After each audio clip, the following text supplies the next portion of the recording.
Welcome everyone. Welcome everyone to the NACD Forestry RPG webinar series.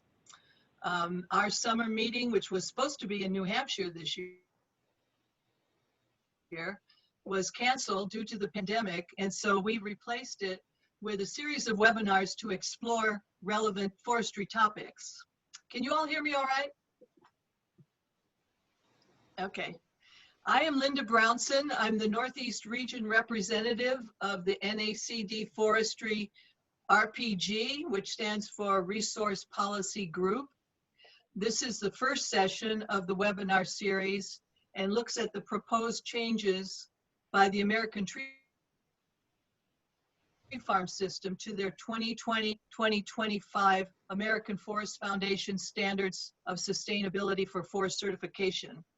These standards are designed to help woodland owners be effective stewards of the land as they manage renewable resources, promote environmental, economic, and social benefits, as well as educating the public about sustainable forestry. A tree farm is a privately owned forest to produce timber with added benefits of improved wildlife habitat, water quality, recreation, and scenic values. In my own state of New Hampshire, we have a 5-way co-sponsorship of the New Hampshire Tree Farm System, which includes the Society for the Protection of New Hampshire Forests, the New Hampshire Timberland Owners Association, the University of New Hampshire Cooperative Extension, the Society of American Foresters, and the New Hampshire Department of Natural and Cultural Resources, their division of forests and land. So it's a 5-way co-sponsorship. We celebrate an Outstanding Tree Farmer of the Year event and an annual Tree Farm Field Day. I'm guessing there are many variations of this structure among the states. We are fortunate today to have 3 presenters for this session. But before I introduce them, I want to provide some general information about this session. First of all, we are live. Everyone should remain on mute for the duration of the session due to the number of participants and the background noise that often interferes with the ability for folks to hear. Following all the presentations, there will be a question and answer segment and/or idea sharing. In order to pose your questions at any time during the session, please go to the chat function at the bottom of your page and see your choice. Click on that, and then on the right you will see your choice of folks to whom you would like to direct your question. So you can put in there, like right here it says to everyone, and then it gives the name of a few people in there. So do that, or it could be to everyone. And also, in addition to questions, this is also the opportunity for idea or experience sharing.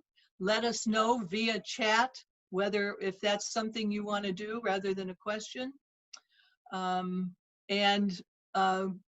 Anyone with a follow-up for this session, because we cannot go over 50 minutes due to the 6 webinars that follow. But if you have a follow-up for this session, or we didn't have time for your question,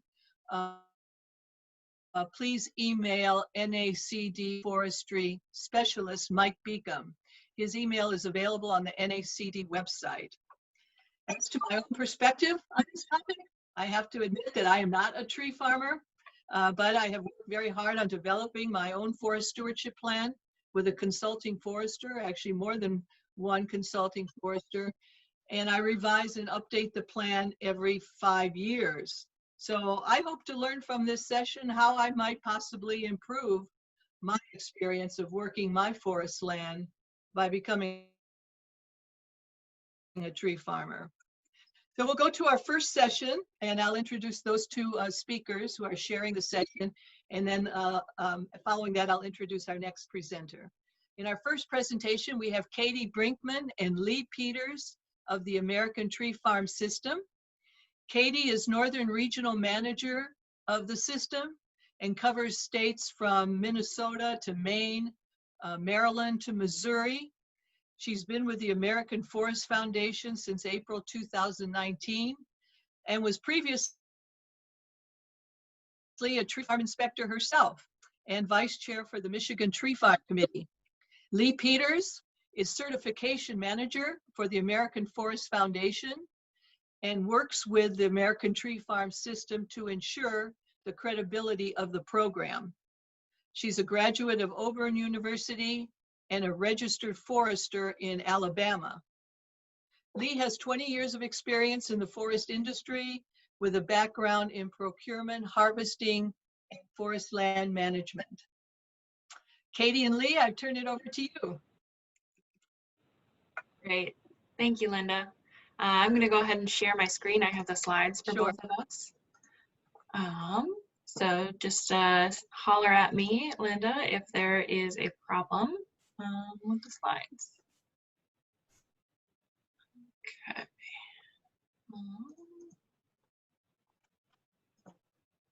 There we go. Okay.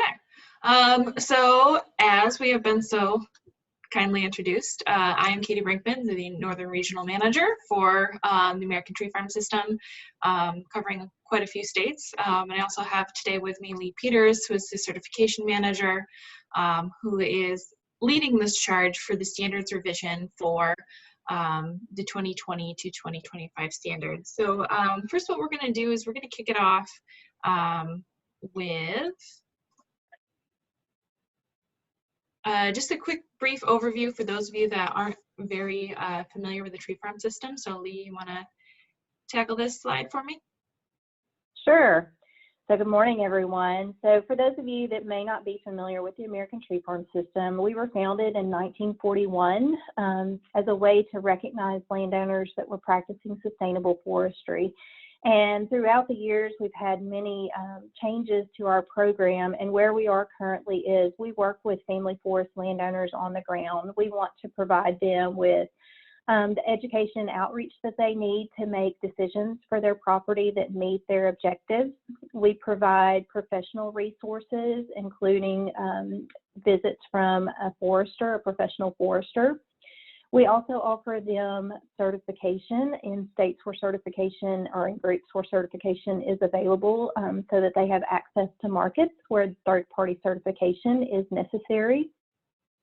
We also provide recognition for landowners for the good work that they're doing on the ground. So we work with, as much as was mentioned earlier, with states as they recognize their landowners in their states for the work that they've done, but then we also offer regional and national recognition for those landowners that go above and beyond sustainable forest management practices.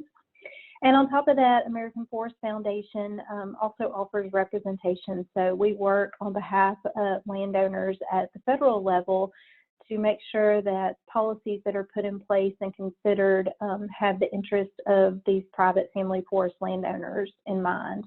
Our goal is always to increase sustainable forestry practices and work on landscape conservation goals, including ecosystem services, which include things like clean water, clean air, carbon, all the things that folks, not just small family forest landowners, but that all people care about. And so we work with landowners to meet those goals.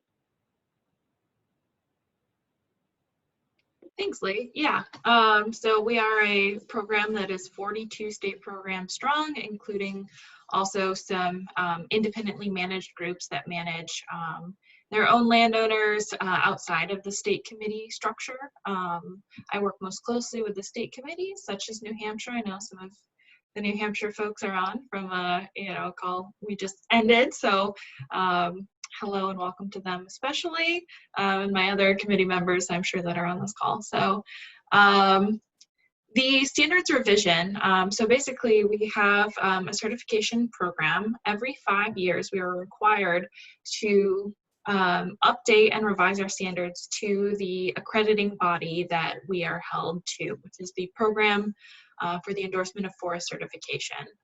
They review their own standards every 10 years, hence the delay this year. We would have, in a regular year, we would have already had the standards out and ready to go, but because we had to wait for the overall standards from the PEFC to be adapted and improved, we were delayed in then responding to those changes on our own. So these revisions are based on different public comment periods that we take into account. We just completed our second comment period. We also have an independent standards review panel that is made up of a cross-section of different industry professionals, foresters, landowners that all fill in with their own knowledge and expertise. And then we make sure that we meet those criteria for PEFC. So for the 2020 to 2025 standards, there's quite a few additions. A lot of them are clarifying language that we'll be adding. This is kind of the general highlight list. We don't have time to go through all of it today, but we're going to go through some of these.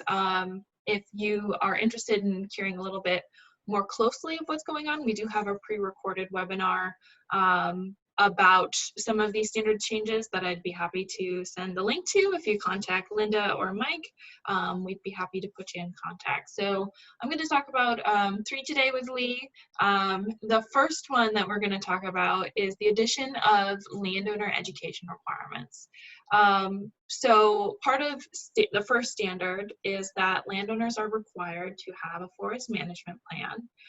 But what we are going to do in addition is add some language around that landowners should be seeking opportunities to expand their knowledge and understanding of sustainable forestry management. So that could be through written materials, that could be through the different workshops and field days, maybe put on by their state committee, as well as, you know, talking to their natural resources professionals that meet with their objectives. So this is more of an encouragement. This is not something that we have, you know, a strict way of you know, enforcing, but it's something that we're going to be looking for, you know, our top landowners to be able to demonstrate that they are seeking those opportunities and finding additional resources beyond just their forester. So I'm going to hand it over to Leigh around the addition of GMO verbiage. She'll know a lot more on this one than I do of what we're doing there. So Leigh? Thanks, Katie. You can go ahead and advance to the next slide. So this addition of verbiage is just a recognition, first of all, that the use of GMOs is an emerging topic here in the U.S. There's consideration by AFS that there's going to be additional scientific developments that should be considered in the future. And as Katie mentioned earlier, our standards are a 5-year standard. And so there's a need not only to address current issues, but also emerging issues as we go through this standard revision. And so there's an acknowledgement within the standards now that the use of GMOs is not supported by the American Tree Farm System. But we also, within the development of this verbiage, worked very closely with the American Chestnut Foundation to determine what type of material was used in the production of seedlings for the restoration of the American chestnut. And it was decided by cross-referencing their current use with the PEFC guidance that the most of the traditional backcross hybrids used by the American Chestnut Foundation are not considered GMOs, and they are acceptable for use by members of the American Tree Farm System. But again, I would just note here that the verbiage on this particular standard will continue to take into consideration the science and development of other GMOs and other uses of GMOs within forestry. Thanks, Leigh. And the last one that's a highlight for our tree farmers, especially in the Northeast region, is addition of requirements to maintain records for pesticide usage. So right now, the standard is that, you know, landowners are able to use pesticides. We just add now that they should have some sort of documentation by the landowner or the landowner's representative of a plan of what they will be using, how they will be storing materials, how they will be applying materials. And again, that's related to the scope and scale and intensity of the use on the property. For somebody to just use, a little bit of Roundup around the cabin, a one sentence, little addition is more than enough. There's going to be aerial applications of broad scale, broad spectrum pesticides. That is something that we're going to want to be able to see a bigger plan for. So again, scope, scale, intensity, which for my tree farm teams, know that we use that language as well for management plan requirements. So Leigh, you want to go over the review timeline, where we're at and where we're going? Sure. So as Kayti mentioned, we are currently in the summer of 2020, and we just currently closed our second 60-day public comment period. And so with that, those public comments now go back to our independent standard review panel for revision and refinement of the standards. And then all of that will conglomerate into a presentation to our Board of Trustees in November of this year, where the revised standards will be up for approval by our board. And contingent upon board approval, then we will begin the transition process to the new standards in January of 2021. We'll have a full year to transition to those new standards and expect those to be fully adopted by 2022. Thank you, Leigh. And that's what we had to share with you folks today. If you have any questions, feel free to pop those in the chat box for us to answer at the end. But with that, I turn it back to Linda.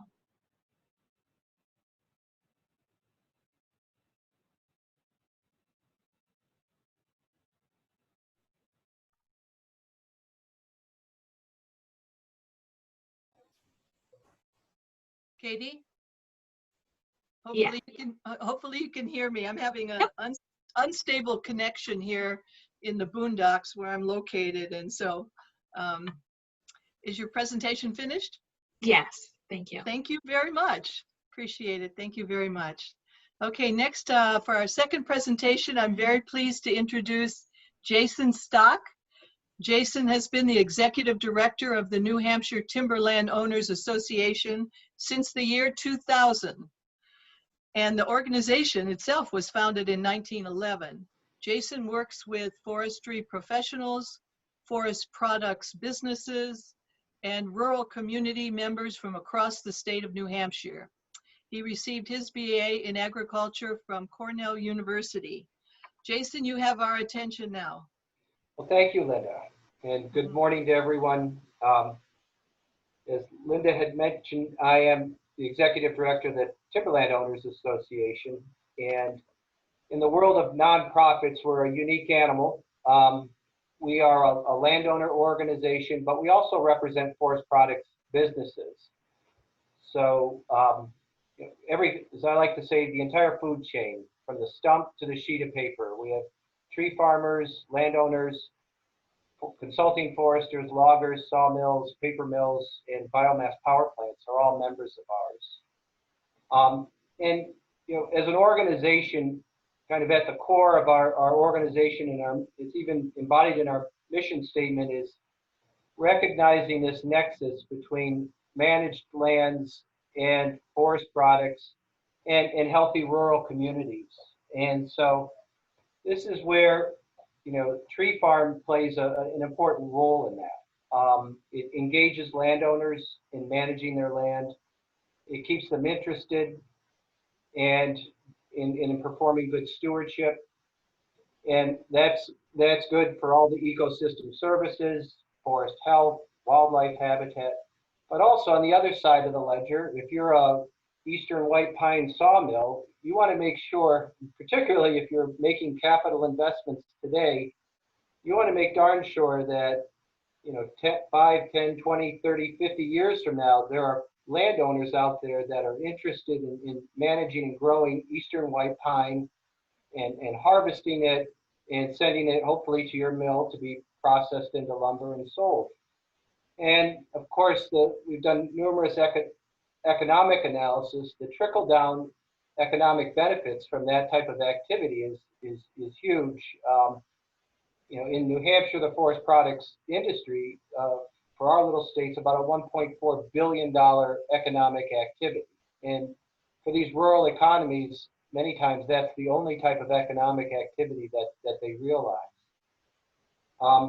So for us, tree farm is really important. It engages landowners, it keeps them engaged. So that's, you know, it's in that context that when Linda asked me if I'd be willing to speak, I said certainly. We are a co-sponsor, as she mentioned, we're one of 5. And we've been involved in the tree farm program for many, many years here in the state.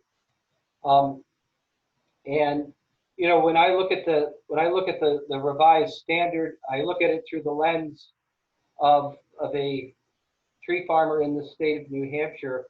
I look at it in a couple contexts. One, you know, obviously, what has changed? How will this affect me? We don't do a lot of prescribed burning up here. So, you know, when I look at that section, okay, the applicability of that is not great. Some of the other pieces, there are, you know, a couple changes and modifications that may have longer term consequences. The other thing I should disclose is I do a lot of advocacy work and lobbying. So I'm accustomed to reviewing statutes, proposed laws, proposed rules, and getting into the details and kind of trying to understand and untangle how a change in one area may affect changes elsewhere. So it's in that, again, in that context that I reviewed the standard. And as I mentioned, you know, not a lot has changed. You know, the educational piece, which was touched on earlier, that, you know, that is voluntary. It's, you know, it's a nice to have thing, but it's not the type of activity that if I'm not getting educated, I'm going to be kicked out of the tree farm program. I look at the proposed changes for afforestation and reforestation. One of the benefits of living in the Northeast is we really don't have to plant trees. We have a tremendous amount of regeneration, natural regeneration. So again, I looked at that section. The only piece there, you know, we look at a disturbed site, perhaps a tree farmer or someone that had acquired a piece of land that had been, say, a sand and gravel pit, you know, planting that. There are some connections there. The changes under ecosystem services, basically following BMPs in New Hampshire, that's state law anyway. So again, that's not a change. Where I did see some changes and had questions and have talked to members about this is when we look at standard number 5, when we get into the rare, threatened, and endangered species. As anyone that's involved in private land ownership and private land management, this can be a bit of a lightning rod and a cause for concern. Most landowners that I know of are frankly excited when something rare, unique is found on their property. They're excited about it. They will manage for it.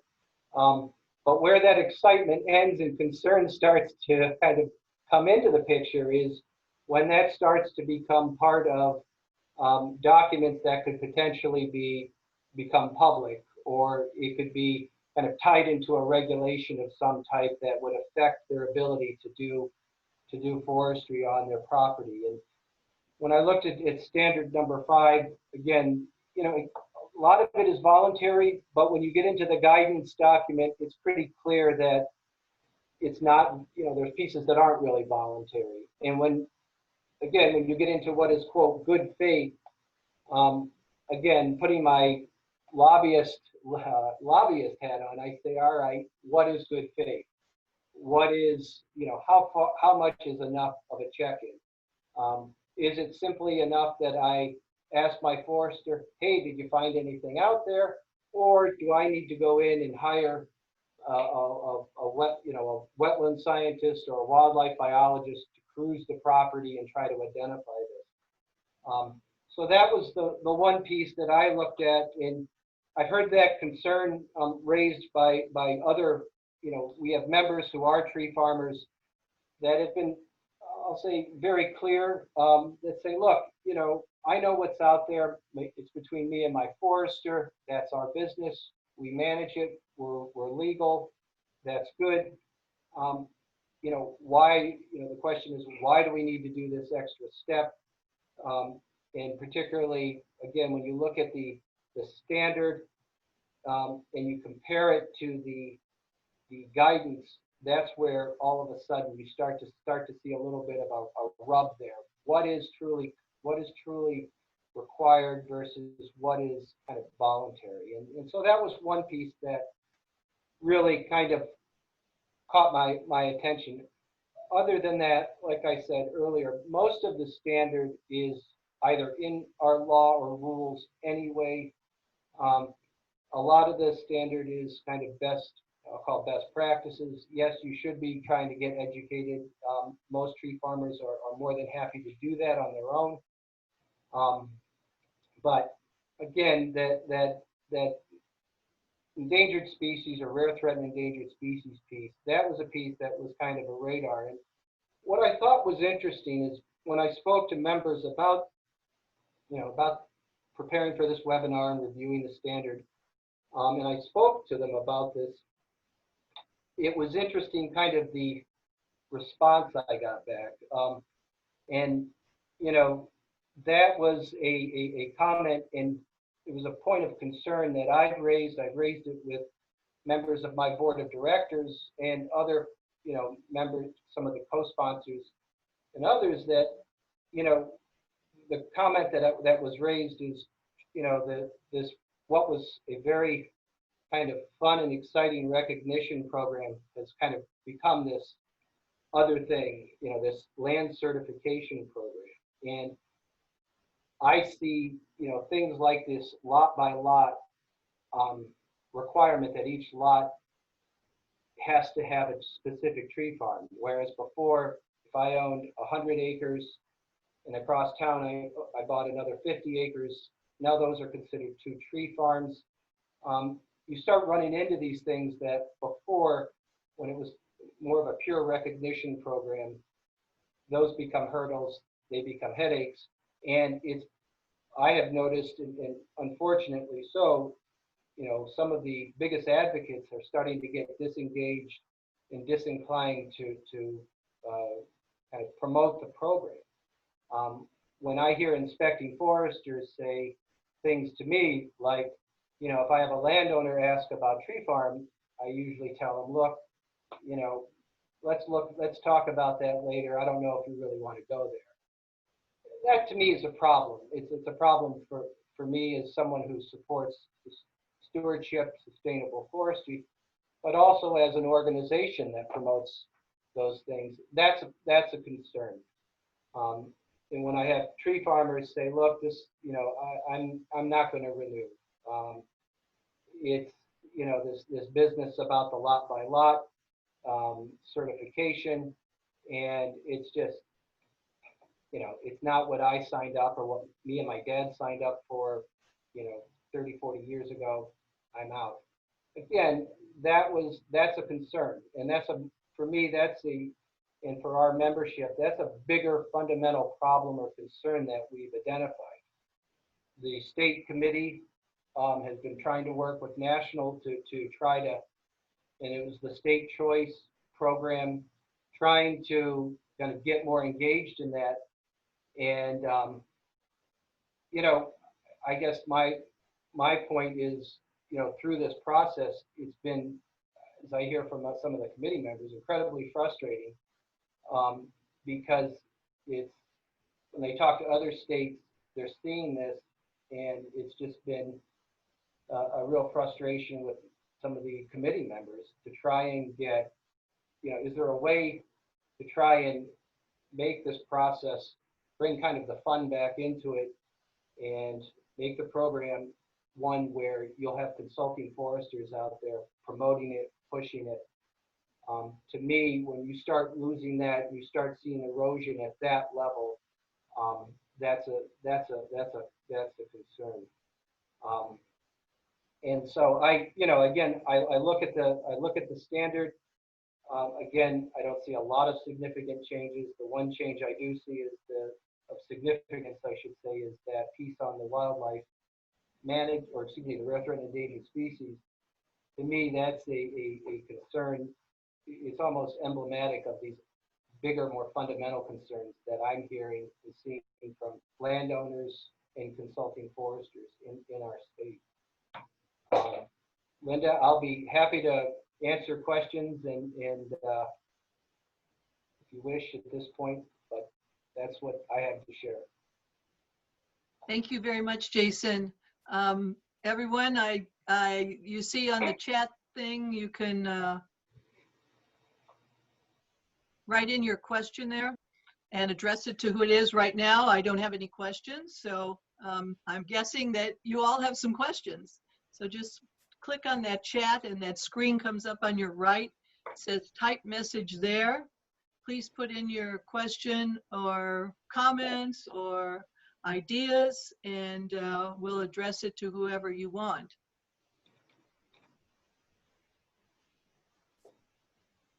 I'm wondering, and I know Rita Carroll is on this phone, on this meeting.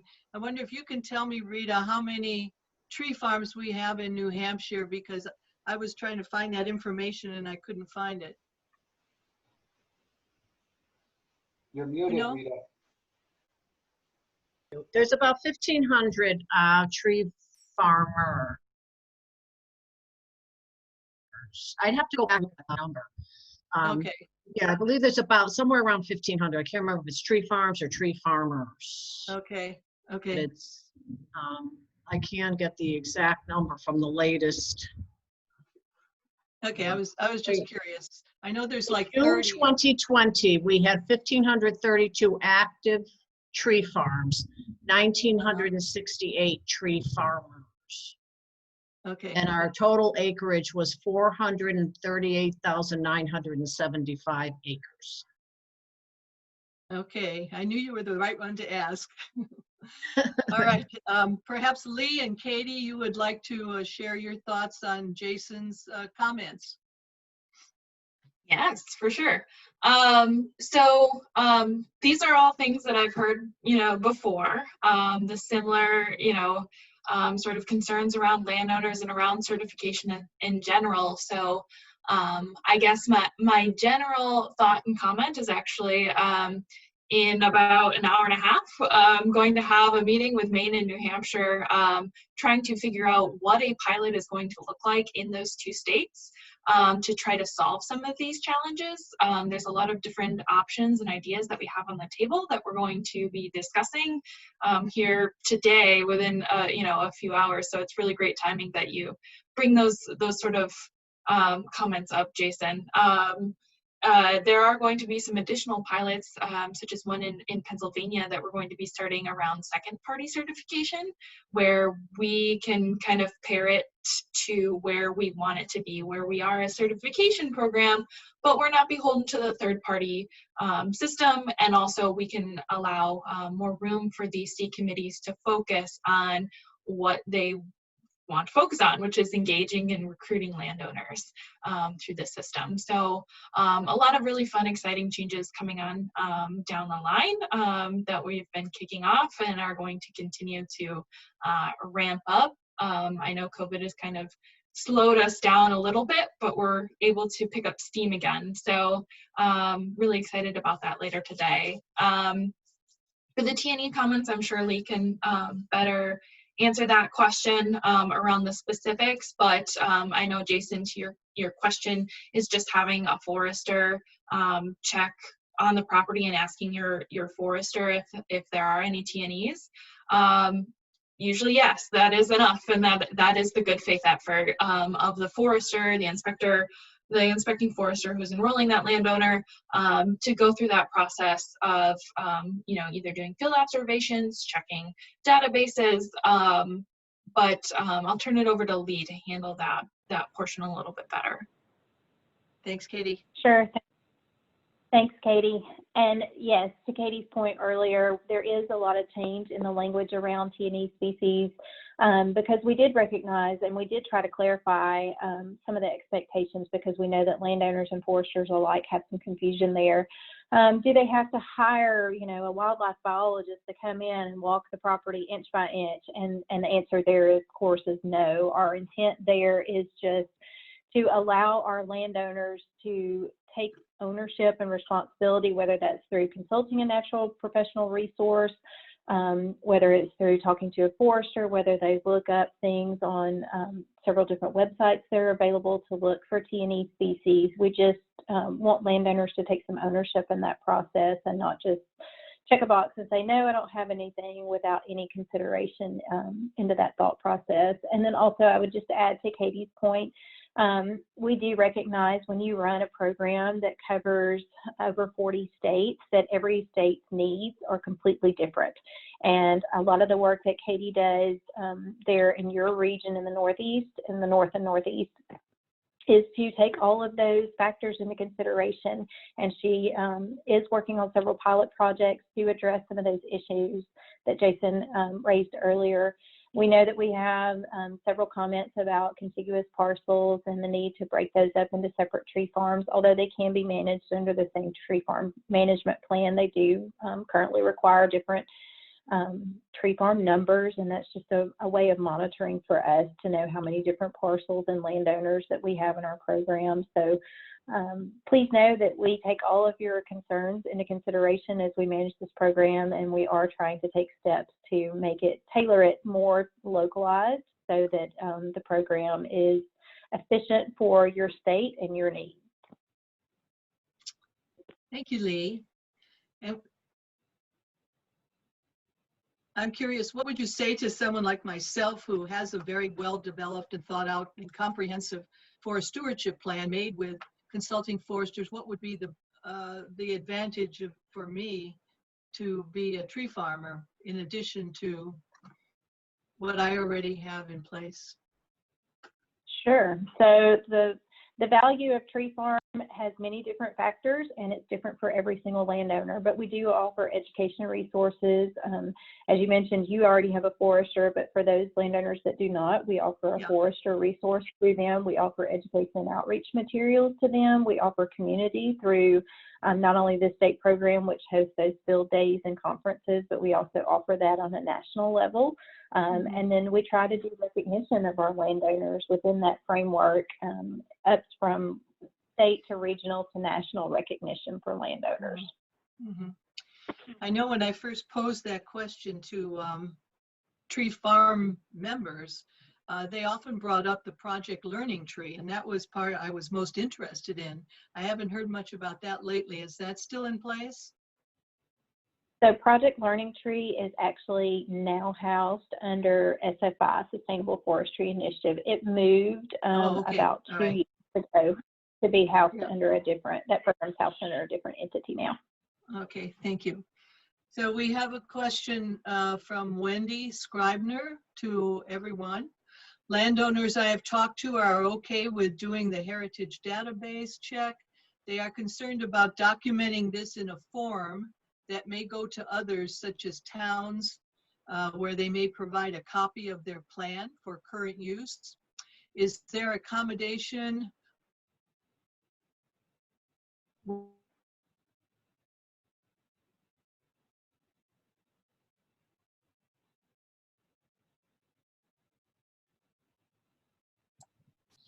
Leigh, did you get the full question? Leigh or Jasen?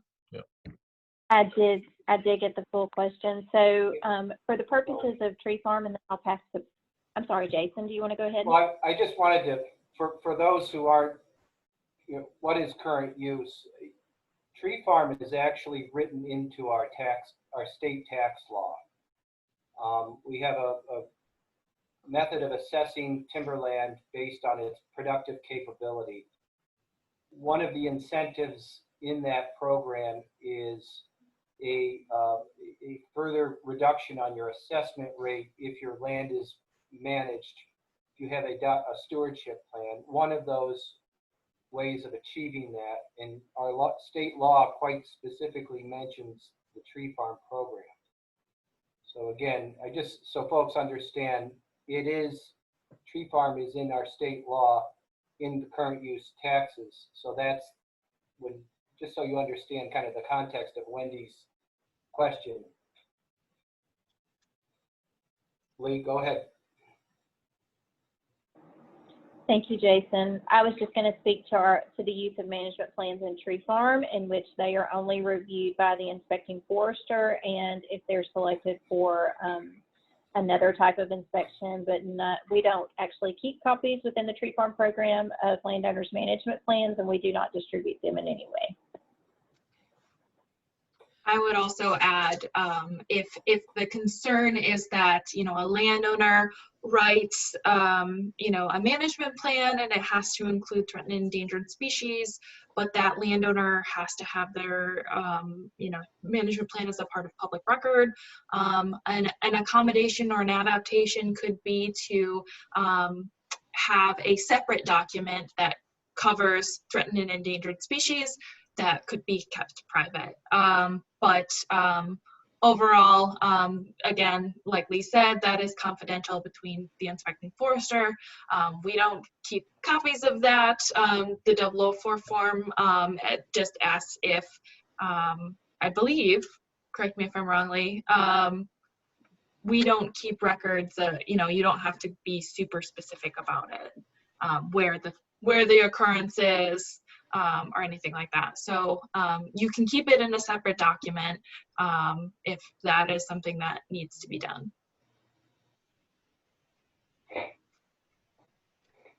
Thank you, Katie. We have a question from Steve Chapman to everyone.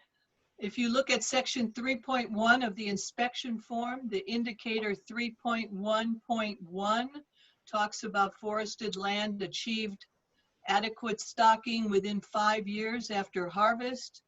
Not all harvesting is in need of reforestation or restocking. Could this be reworded in some way to reflect whether it is an intermediate thinning or a total harvest?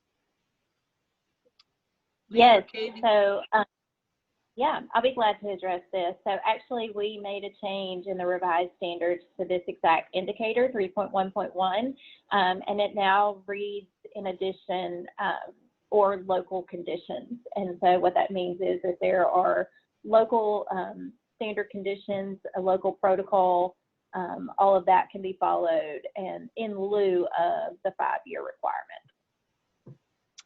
Thanks, So Leigh. great question, and one that came up in our public comments. Okay. I did talk very briefly about the structure of our New Hampshire State Committee. I don't know how other states are structured, but I just wanted to get you or both of you to, or all of you to comment on the importance of the State Farm Committee and ways that local conservation districts can become more involved with the State Farm Committees. So what I would say is for conservation districts, being a partner on the ground and being able to promote the program to the different landowners, as well as I know there's some other states that they have foresters on staff with their conservation district and they act as inspectors to help, lighten that load and help the tree farmers get inspected on a timely manner. So there's a lot of different ways to be involved, either through promotion, joining together to host field days. There's a lot of different ways that can happen. Mm-hmm. Thanks, Katie. Are there any other questions? Questions, comments, ideas?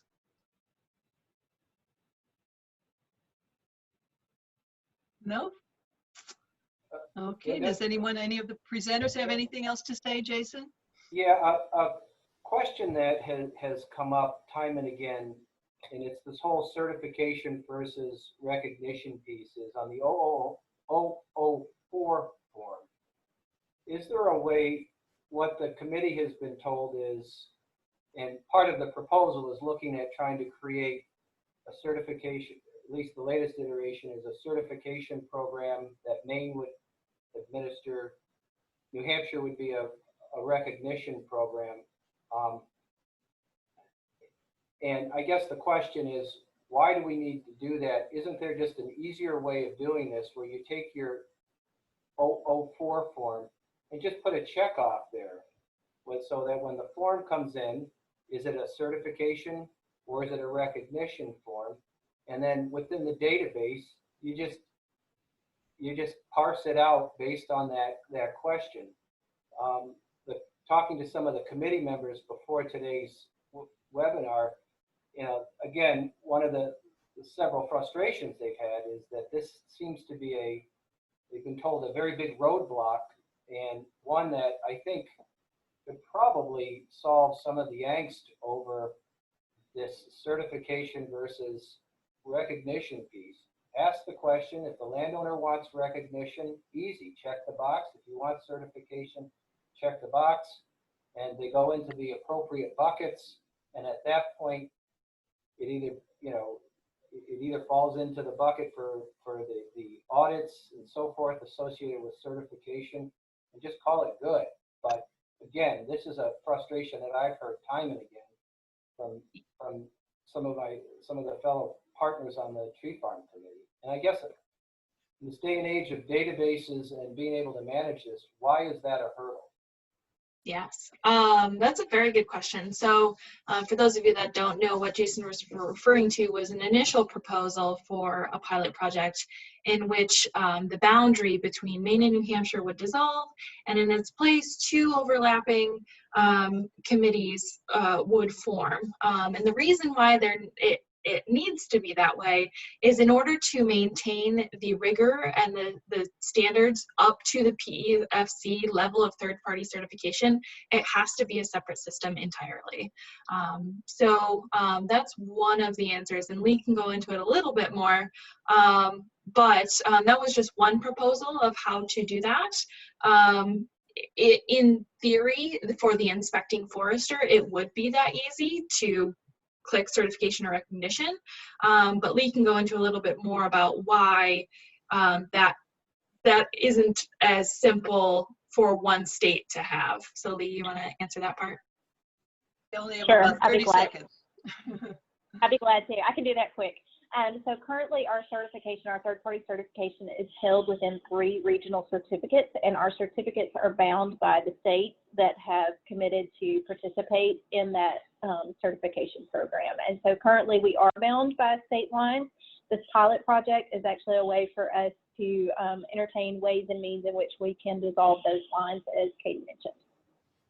Thank you, Leigh, and thank you, Jasen, and thank you, Kayti, and thank all of you for participating for this first session out of 7 today. Hopefully you've signed up for some of the other ones that are related to forestry.